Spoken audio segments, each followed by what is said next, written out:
Training video बनवाना चाहता हूँ जिस बेसिस पे हमें क्लियर हो जाए, चाहे किसी को याद रखने की जरूरत ना हो, कोई वीडियो देखे तो पता लग जाए कि एटीपी और एफटीआर कैसे बनती है। उसका एक एजेंडा बन रहा है, उसके बाद हम वीडियो खींचेंगे और वीडियो आपकी अपलोड हो जाएगी। एक चीज बताइए, अभी आई थिंक एटीपी और एफटीआर कुछ ट्रेनिंग वीडियो में तो था प्रोजेक्ट। हाँ सर, एक वीडियो है, एक है। हाँ सर, वीडियो जब चेक करो आप, तब तक एजेंडा क्लियर करो।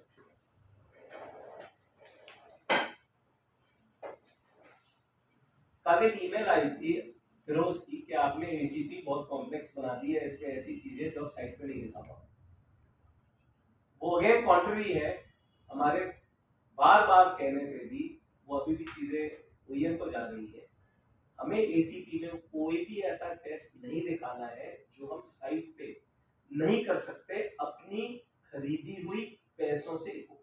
लास्ट टाइम क्या हमने बताया था, याद है? एनालाइजर में अगर आप एनालाइजर डालते हो कि जी आप कनेक्टर की इम्पीडेंस चेक कर लो, आई थिंक 50 लाख या 1 करोड़ का नेटवर्क एनालाइजर आता है, उसको यूज कर, तो वो जो भी एटीपी वो ऐसी बनाएगा, वो अपनी जेब से नेटवर्क एनालाइजर चेंज करा दिया था बाद में, जो आपसे बात होने के बाद। अब कल फिर उस किस पे रेफर कर रहा है पता नहीं, आप लोगों को उससे बात करना पड़ेगा। मैं बोला मारो गोली एक वीडियो बना दो उसके, ताकि बार बार जहां हम टेस्ट नहीं कराना चाहते, बड़ा सिंपल है, एफटीआर का उस पे रेफरेंस में एज पर एफटीआर, और एफटीआर में ओके चेक कर, नेटवर्क एनालाइजर का इम्पीडेंस डाल दो कि फैक्ट्री में चेक हुआ। ये एक वीडियो जस्ट वन सेकंड है इसमें नहीं है, प्रोजेक्ट्स में होगी। आप बताइए। फॉर्मेट वेरिफिकेशन,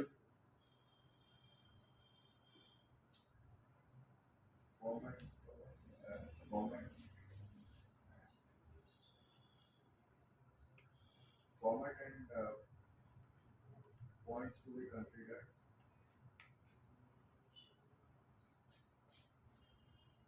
और एक एक सैंपल एफटीआर और एटीपी उसके साथ आप अटैच कर दीजिए। points to be considered for discussion.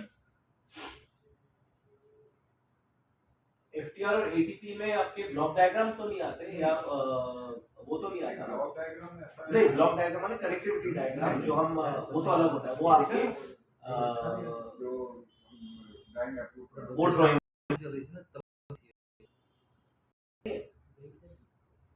ये डालना।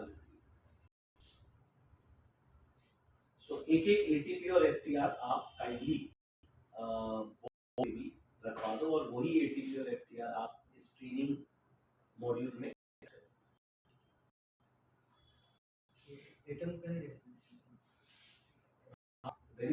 काम करो ना, जो एयर स्टेशन में एक कोई एटीपी एफटीआर बनी है जो हमें एक्सेप्टेबल है।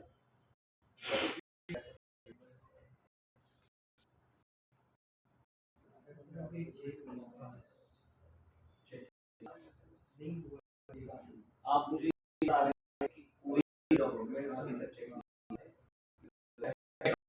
नहीं है, नियम का चेक हो चुका है।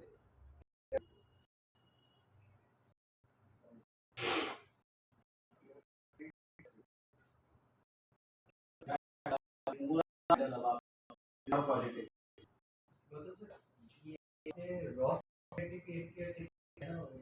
उसमें एक दो जगह हमें बाद में फाइनली उसमें एज पर फैक्ट्री का सपोर्ट है, वो हमसे वो चेंज थोड़ा सा करना पड़ेगा। कोई किसी प्रोडक्ट का है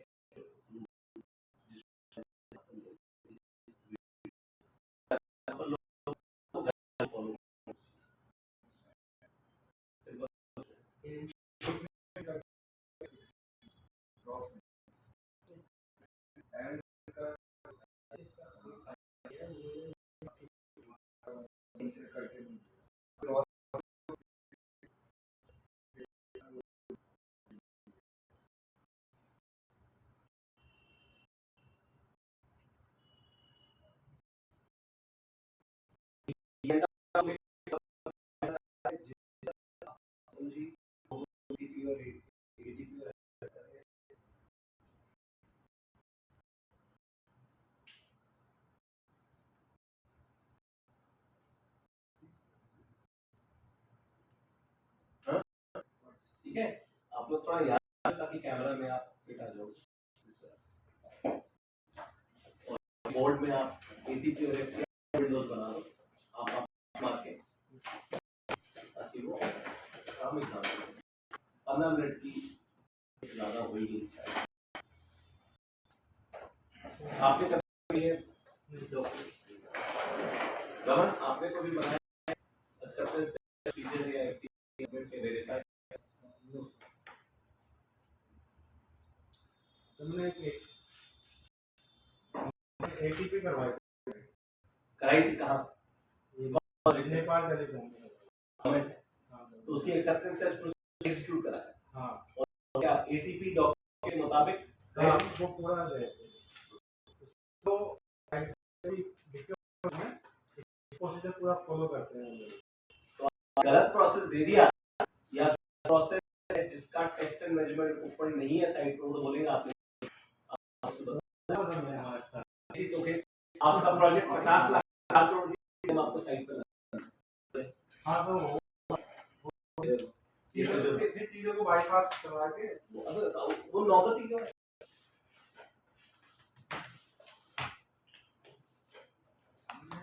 वो आईटी स्ट्रीमर की भी एटीपी की थी वो है हां, तो ये गलत है।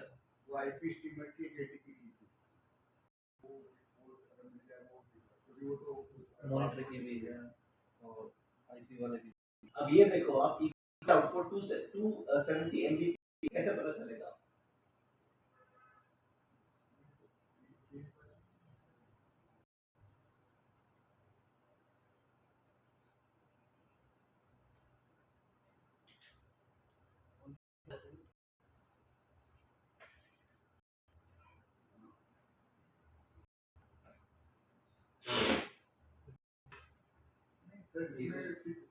केवल कनेक्ट 300 मीटर की केबल कहाँ से आएगी? और इनपुट कैसे चेक करोगे?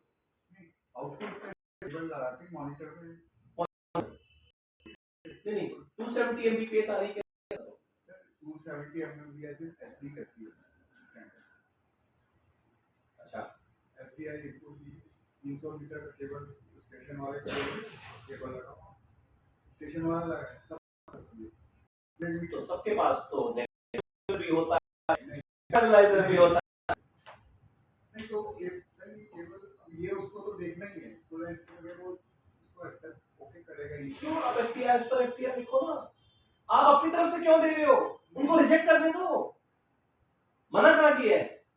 आप अपनी तरफ से दे रहे हो। आप एज पर एफटीआर डालने में आपका क्या है? जुर्म जेल हो जाएगी। क्या बोलेगा जब आप एफटीआर और एटीपी अप्रूव करवा रहे हो तो वो बोलेगा नहीं इसको देखो इसको चेंज करो, बोल देगा ना वो। तो हम अपनी तरफ से क्यों 300 मीटर केबल कस्टमर है? अगेन ये वही चीज है। इसलिए मैं ये प्रोसेस बनाना चाहता हूं, मुझे पता है ये कहां गलती है।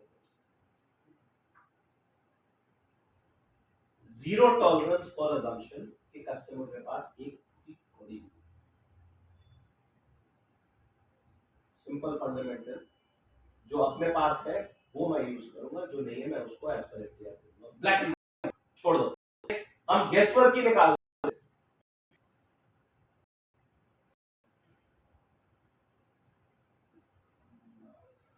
सो मैं आज की डेट में सारी एटीपी एफटीआर रिजेक्ट कर रहा हूं। मुझे एक भी सारी चेंज और मुझे एक एक आपकी दिखाई जाएगी, जैसे तो मैं कम हो जाऊंगा कि आपको और आपको पता है आप क्या इससे का समझ रहेगा ये आपको बता। सो अभी काम आपका बाकी है, आप कोई काम नहीं करेंगे, it's part of project, please hand over diagrams, please hand over with in 30 days you will show it। सो ये गलत एग्जांपल है, वो दिखा आईटी हम गलत एग्जांपल को ले लेते हैं। हां इसमें भी अब डिस्कस आई विल से कि क्या नहीं करना चाहिए। सो गौतम जी आप शुरू करना चाहेंगे इंट्रोडक्शन से कि एटीपी क्या होती है, एफटीआर क्या होता है, कब चाहिए होता है। देन पॉइंट नंबर 3 में मैं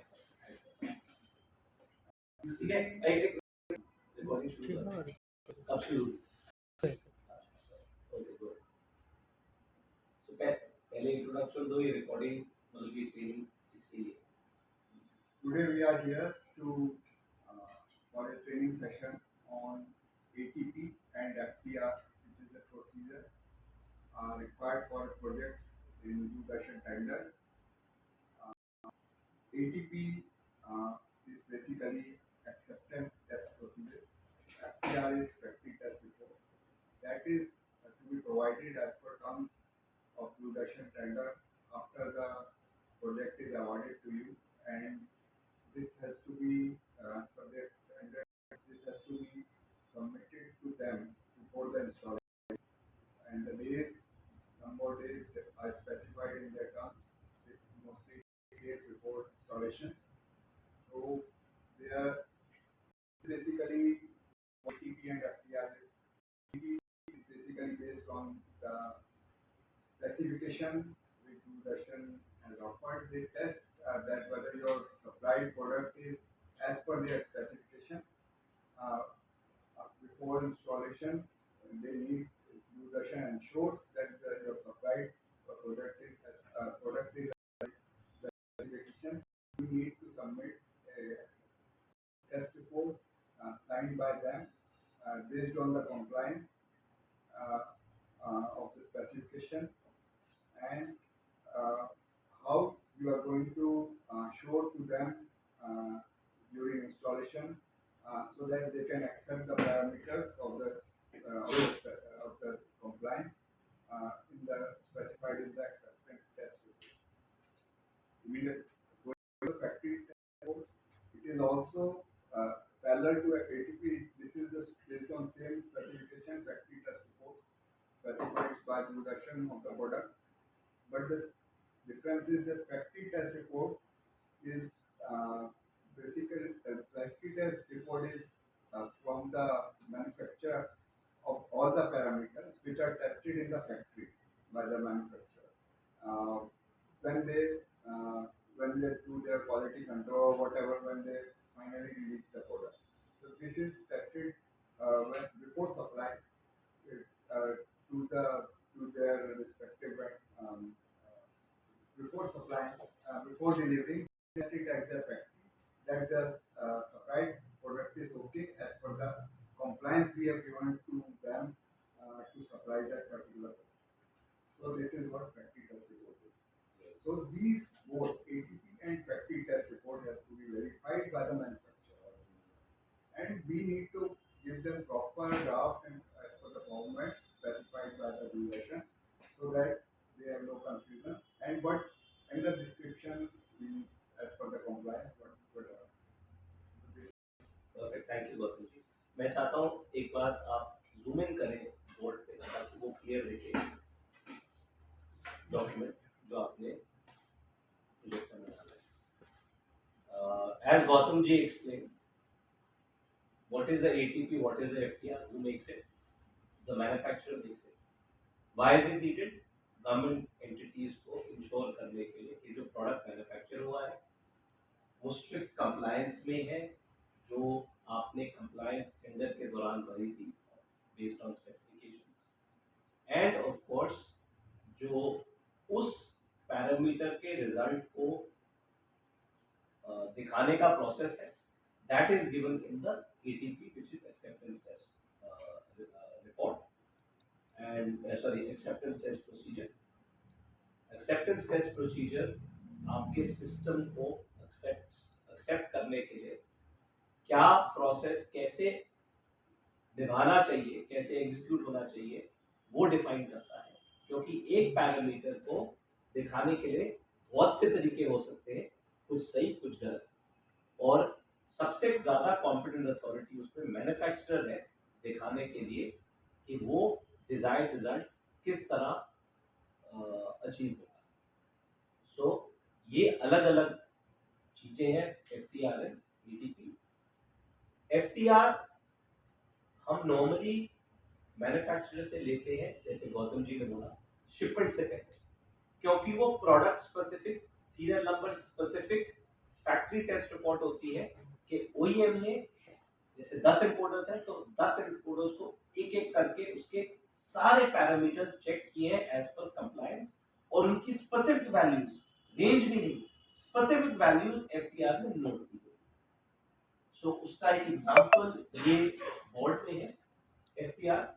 इसमें जरा अगर आप नीचे जाएंगे एफटीआर में, सो अगेन बिफोर डिस्पैच हमने ये मैन्युफैक्चरर से हमने बुलाया। यहाँ अगर आप देखेंगे इसमें एग्जैक्टली कंप्लायंस के स्पेक्स के फॉर्मेट्स हैं जो कस्टमर के स्पेसिफिकेशन थे। इसमें कॉलम और है, ऊपर जाइए जरा कॉलम्स देखते हैं। Compliance yes no, meaning comply कर रहा है स्पेक्स से या नहीं, टेस्टेड ओके नॉट ओके, आपने वो जब पैरामीटर टेस्ट किया फैक्ट्री में वो ओके है नॉट ओके, और कोई रिमार्क्स। सो नीचे जाइए, मैं आपको ये तो फीचर्स है बट मैं आपको एक स्पेसिफिक पैरामीटर दिखाता हूँ। नीचे जाइए, यहाँ that's it. So technical specification, यहाँ मोस्टली लोग आके फंसते हैं जहाँ वो ओके और यस लिख देते हैं। यहाँ चलो उसने कस्टमर ने स्पेसिफिकली 1 HDSD इनपुट की मांग की है और यस प्रोडक्ट में 1 HDSD इनपुट है। मैं चाहता हूँ दिखाएं कहाँ जहाँ रेंज लिखी है कस्टमर, और नीचे जाओ, यहाँ नहीं होता, और नीचे जाइए, और चलो नीचे, बस कस्टमर लिखता है audio frequency response plus minus 0.2 dB 20 hertz से 20 किलोहर्ट्ज। एक्चुअली ये बेटर होगा, less than 0.005% 20 hertz to 20 kilohertz, और बेटर डिस्टॉर्शन एट -90 dB। ना आपने लिख दिया यस ओके, ये कस्टमर को 99.9% एक्सेप्ट नहीं होगा। क्यों नहीं एक्सेप्ट होगा? बिकॉज आपने जब टेस्टिंग किया तो टोटल हार्मोनिक डिस्टॉर्शन, जिसको टीएचडी कहते हैं, वो कस्टमर ने बोली है लेस देन 0.005% होनी चाहिए। आपने उसका कोई पैरामीटर नहीं लिखा कि मैंने इस रेंज में टेस्ट किया तो मेरा क्या आया, 0.004 आया, एक्सेप्टेबल है, 0.006 आया, रिजेक्टेड। तो यहाँ एक्चुअली ये वैल्यू लिखी होनी चाहिए कि रेंज में क्या वैल्यू एग्जैक्ट आपने जब फैक्ट्री टेस्ट किया तो मिली। सिमिलरली आगे चलिए, और एक और देते हैं, एक second. SDI input output return loss, ये नेटवर्क एनालाइजर के जरिए या ऑडियो एनालाइजर के जरिए देखा जाता है। गौतम, ये वेवफॉर्म, तो इनको चाहिए कस्टमर को ग्रेटर देन 50 डी, ये एक रेंज है, ग्रेटर देन 50, 16, 17, 18 कुछ भी हो सकता है, अप टू 1.5 गीगाहर्ट्ज फ्रीक्वेंसी। तो यहाँ एक्चुअली ओईएम को लिखना चाहिए जो मेजर हुआ है 1.5 गीगाहर्ट्ज में वैल्यू, मीनिंग 15.5, 16, 17 एक्सेट्रा डी। सिर्फ ये ओके कर दिए, ये नॉट एक्सेप्टेबल फॉर्मेट है दूरदर्शन। तो ये दो एग्जांपल्स दे दिए हैं, जहां भी वैल्यूज दिखानी है रेंज नहीं आएगी, एग्जैक्ट वैल्यू आएगी, क्योंकि रेंज कस्टमर ने बोलनी है ताकि आपको फ्लेक्सिबिलिटी मिले। बट जब आप उसको मेजर करते हैं तो एक पर्टिकुलरली वैल्यू दिखती है एनालाइजर में या वेव फॉर्म मॉनिटर में, टीएनएम को वो क्या वैल्यू है वो डालिए, एंड वो वैल्यू कंप्लायंट होनी चाहिए, वरना कस्टमर आपके पूरे प्रोजेक्ट को रिजेक्ट कर देगा, प्रोडक्ट को नहीं, पूरे प्रोजेक्ट को रिजेक्ट। सो ये एफटीआर है। आपकी ट्रेनिंग सेशन के साथ हम एक एफटीआर जनरल फॉर्मेट को अटैच भी करेंगे। अब मैं आता हूँ एटीपी। अब एटीपी में चलेंगे आप, एटीपी में ये लिखा होगा कि जो आपको पैरामीटर चाहिए as per Doordarshan requirement, Doordarshan की स्पेक्स है, आप प्लीज जूम इन कीजिए ताकि ये दिखे। एटीपी कैमरा में, आपके कंप्यूटर में नहीं, कैमरा में दिखना चाहिए। सो एक्सेप्टेंस टेस्ट प्रोसीजर, यहाँ डॉक्यूमेंट है, ये नॉर्मली कब बनाया जाता है, जब आपका सप्लाई हो जाए। सप्लाई के बाद हम दूरदर्शन के साथ बात करते हैं और उनके साथ कुछ डिस्कशंस के बाद ये एटीपी डॉक्यूमेंट रिवाइज होके ऑफिशियली एटीपी और एफटीआर डॉक्यूमेंट्स सबमिट होते हैं ऑफिशियल अप्रूवल के लिए, और ये उनको इंस्टॉलेशन के कम से कम हमारे प्रोजेक्ट में 30 दिन पहले दिया जाता है, नहीं तो वो आपकी इंस्टॉलेशन अलाउ नहीं करेगी ऑफिशियली। तो जब ये दिया जाए, ये डॉक्यूमेंट बताएगा कि आपके प्रोडक्ट और सिस्टम को चेक करने के लिए कि वो एज पर कंप्लायंस है, एज पर डीडी स्पेक्स है या नहीं है, वो प्रोसेस क्या है जिसके बेसिस पे वो वैल्यूज करेक्ट वैल्यूज मिले। सो जैसे हमने एग्जांपल लिया ये SDI input output return loss, अगर हमारी वैल्यू ग्रेटर देन 16 dB है तो इसमें प्रोसेस बताया जाएगा कि आपने वेवफॉर्म मॉनिटर से कनेक्ट किया है, कौन सी केबल किस तरह की कनेक्ट की गई है, और क्या सेटिंग्स होनी चाहिए, क्या सिग्नल होना चाहिए, किस फॉर्मेट में होना चाहिए, ताकि वो वैल्यू वेवफॉर्म में करेक्ट दिखे। नहीं तो वेवफॉर्म को कॉन्फ़िगर करना एक और बड़ा ट्रेनिंग का इशू है, आपको वो कैलिब्रेटेड ना हो, आपकी वैल्यूज ठीक तरह कॉन्फ़िगर्ड ना हो, पैरामीटर्स वेवफॉर्म में आपको गलत वैल्यू और आपका अगेन प्रोजेक्ट रिजेक्ट। तो अनफॉर्चुनेटली हम लोग इस चीज से निकलने के लिए, जब ये पैरामीटर आता है, इसी पैरामीटर में आइए आप एटीपी, तो अगर मैं होता तो सिंपली ये लिखता एज पर एफटीआर। क्या मतलब कि एटीपी एक्सेप्टेंस टेस्ट प्रोसीजर दिखाता है कि वो पैरामीटर कैसे अचीव होता है साइट पे। ये सारे एटीपी के स्टेप्स आपको साइट पे कस्टमर को दिखाने पड़ते हैं, और हम अज्यूम करते हैं कि अगर हमारे पास वो टीएनएम ऊपर नहीं है तो साइट पे भी नहीं, इसीलिए हम वो दिखाना नहीं चाहते कस्टमर को और सीधा रेफरेंस देना चाहते हैं as per FTR. As per FTR माने मेरे वेंडर, मेरे मैन्युफैक्चरर ने किया है, ये साइट पे नहीं दिखाया जा सकता, आप उसकी थ्योरेटिकल फैक्ट्री टेस्ट रिपोर्ट को एक्सेप्ट कीजिए और आगे बढ़िए।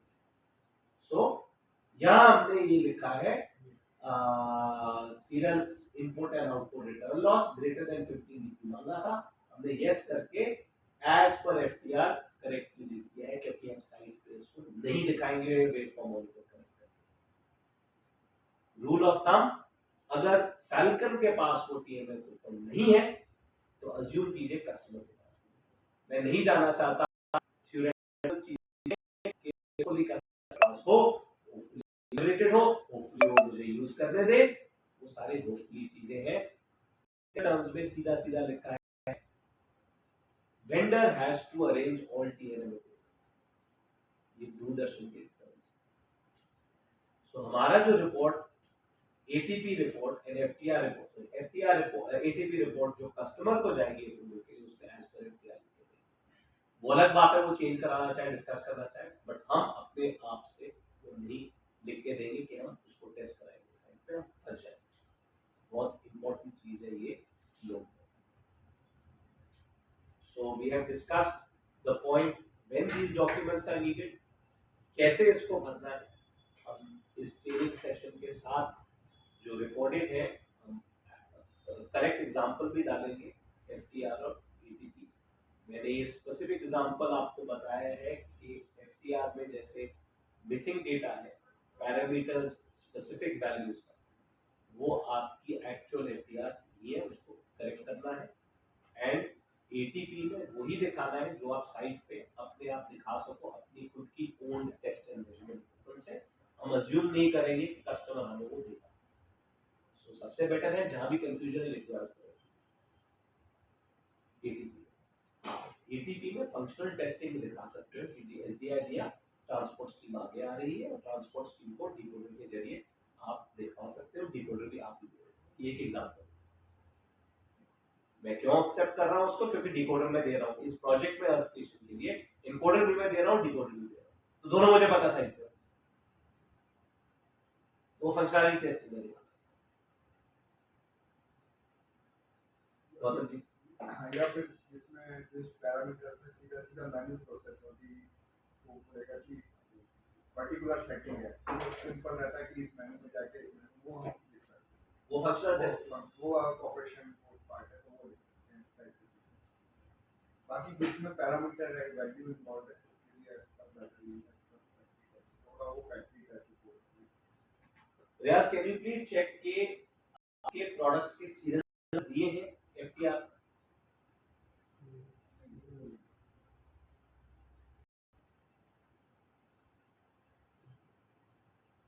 नहीं है, तो ये भी आपकी फैक्ट्री टेस्ट रिपोर्ट इनकम्प्लीट है। सो रियाज, एक चेकलिस्ट आप बनाइए जो हमने डिस्कस किया है, एक समरी डॉक्यूमेंट भी हम बनाएंगे कि एटीपी और एफटीआर में मिनिमम क्या क्या चीजें होनी चाहिए और क्या डेफिनेटली नहीं ऐड करनी चाहिए। सो आगे के लिए लोग ये वीडियो देखें और वो समरी डॉक्यूमेंट देखिए और उनको 90% अंदाजा आता है कि हमें क्या करना है और डेफिनेटली किस चीज से बच के रहना है और नहीं करना। Any questions? Jitendra, Arun? Question तो ये है सर, एफटीआर हम मैन्युफैक्चर से लेंगे, हाँ जी, स्टार्टिंग है कि जैसे हम कस्टमर से एटीपी हमने कहा उसमें लिख दिया एज पर एफटीपी वो एफटीआर, एटीपी में लिखा है एज पर एफटीआर। हाँ जी। तो कस्टमर को हम जब कस्टमर के पास एफटीआर भी हम देंगे उसको, बिल्कुल, तो उसमें से लिखा है इसमें ओके और यस इसमें लिखा हुआ है, तो सेम ओके यस उसमें भी लिखा हुआ है, तो कस्टमर क्वेश्चन ये पूछेगा ना कि चेक जो अभी आप बताया कि चेक कैसे किया, वो पॉसिबल तो लिखा ही नहीं है इसके अंदर। जो प्रोसीजर होता है चेकिंग का वो एक्सेप्टेंस टेस्ट रिपोर्ट में लिखा जाता है, मगर हम वही प्रोसेस लिखते हैं टेस्टिंग का जो हम साइट पे दिखाए। एटीपी माने जो आप साइट पे दिखा रहे हो, नहीं सर, जो आप साइट पे नहीं दिखा रहे उसमें आप बोल रहे हो कि ये मैन्युफैक्चरर के टेस्ट रिपोर्ट के बेसिस पे, तो acceptance test procedure test report बन गया उस पैरामीटर की। हमें वो जरूरत ही नहीं है बताने की उनको उस केस में कि वो कैसे टेस्ट होगा। क्वेश्चन पूछेगा तो हम उसको कह देंगे क्या मैन्युफैक्चरर ने अपनी फैक्ट्री में टेस्ट किया है, उसके पास test and measurement manufacturing facility parameters है जो स्टैंडर्ड पैरामीटर और कंट्रोल होता है जो साइट पे नहीं मिल सकता, और उस बेसिस पे उसने आपको एफटीआर दी है जो कंप्लायंट है। हम ये टेस्ट साइट पे नहीं दिखा सकते, मगर हम आपको मैन्युफैक्चर जो सबसे सुप्रीम होता है क्योंकि प्रोडक्ट उसका है, हमने उसका रेफरेंस दे दिया है, तो आपको ये मानना है। ये फंडामेंटल है। गलती से अगर आपने एटीपी में उसका प्रोसेस लिख दिया तो आपको वो दिखाना पड़ेगा। एफटीआर में प्रोसेस नहीं होता क्योंकि एफटीआर का फुल फॉर्म है फैक्ट्री टेस्ट रिपोर्ट। उसमें सिर्फ उसमें आउटपुट क्या रिजल्ट निकला उस पैरामीटर का सिर्फ वो लिखा होता है। एक्सेप्टेंस टेस्ट प्रोसीजर में प्रोसेस लिखा है। दोनों को कंफ्यूज मत कीजिए। एक है रिपोर्ट कि क्या वैल्यू निकली और एक है factory test acceptance test procedure, उसमें प्रोसेस लिखा होता है कि वो वैल्यू अचीव करने के लिए क्या करना है, और वो अगर आपने लिख दिया वहां तो आपको साइट पे दिखाना पड़ेगा। आंसर मिल जाए आपको, बड़ा क्लियर होना होता है सर इसमें वही एग्जांपल लेते हैं यस। अब ये प्रैक्टिकली ये फैक्ट्री जो हुई है ना, वो इतना टाइम लगाता ही नहीं है इस पे ये सब करने में जब भेजते हैं, तो इसलिए वो ये होके अपनी तरफ से उसका जो है वो करके भेज देता है, वो वापस जाता नहीं है फैक्ट्री में, भेजता नहीं है सेल्स वाले, वो ये सब उनका समझ आ है। अब जैसे हम भेजते हैं, अभी हमने भेज दिया ठीक है, उसमें करके हम बेसिकली हमने भर के भेजी, मैंने या जो पड़ी थी उसके साथ। अब अगर मैं भर के ही भेजना पड़ेगा उनको तभी जल्दी रिस्पॉन्स मिलेगा, नहीं तो महीनों लगा देंगे। अब इसमें क्या सेल्स वाले क्या करते हैं, अब इसमें जैसे मैं एग्जांपल लेता हूँ serial input and output greater than 50 days, अब मैं अप टू 1.5, अब इसमें लिखा है, अब हमें पैरामीटर उसने क्या टेस्ट किया से वो उसने ये हमें लिखना पड़ेगा कि वो ओके करता है कि नहीं, हम लिख देंगे 16 dB एट 1.5 गीगाहर्ट्ज, ये हम उसको लिख के भेजेंगे। अगर वो ओके करते रहता है तो ठीक है, नहीं तो वो फिर हम अपना भेजेगा कि नहीं हम ये नहीं हम टेस्ट करें, तो उसको बताएंगे कि नहीं आपको ये पैरामीटर लिखना है, आप टेस्ट करके देखो। एब्सोल्युटली। तो अब ये प्रोसेस हमें करना पड़ेगा 100%, ये करना पड़ेगा। जहां भी आप इसको ब्लैंक छोड़ोगे आप स्क्रूटनी के अंदर आ सकते हो और आपका पैसा फंस सकता है। मैं तो वो रिस्क नहीं लेना चाहूंगा, इसलिए बेटर होता है अभी इसमें मेहनत करो ताकि कल को आपको एग्जीक्यूशन में आपकी नींद ना हो।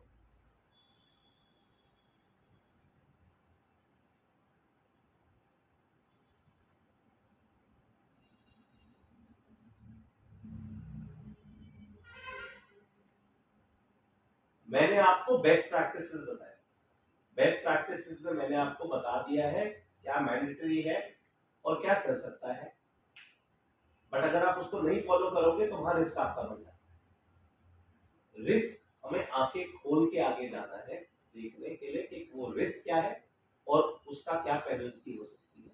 अगर माइनर रिस्क है, यस एब्सोल्युटली हम कुछ चेंजेस करा सकते हैं, बट फिलहाल ये मैंडेटरी है, हमें ओईएम को मैंडेट करना है। This is a part of the process for doing business with them.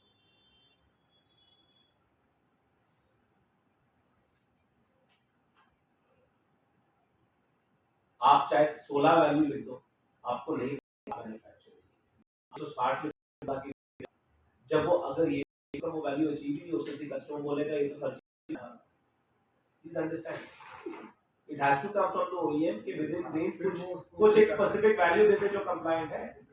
उसको कोई ये नहीं बोला तो टेस्ट कर, उसको हम ये बोल रहे हैं कि देखो आपने टेस्ट किया, आपने कंट्रोल एनवायरनमेंट पे आपने कंप्लाई किया तो कुछ वैल्यू दे दो जो कंप्लायंट, एक वैल्यू रेंज।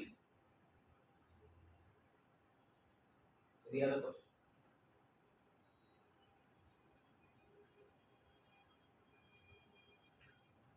जितने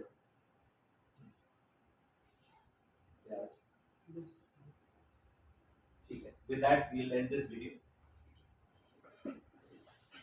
Thank you everyone.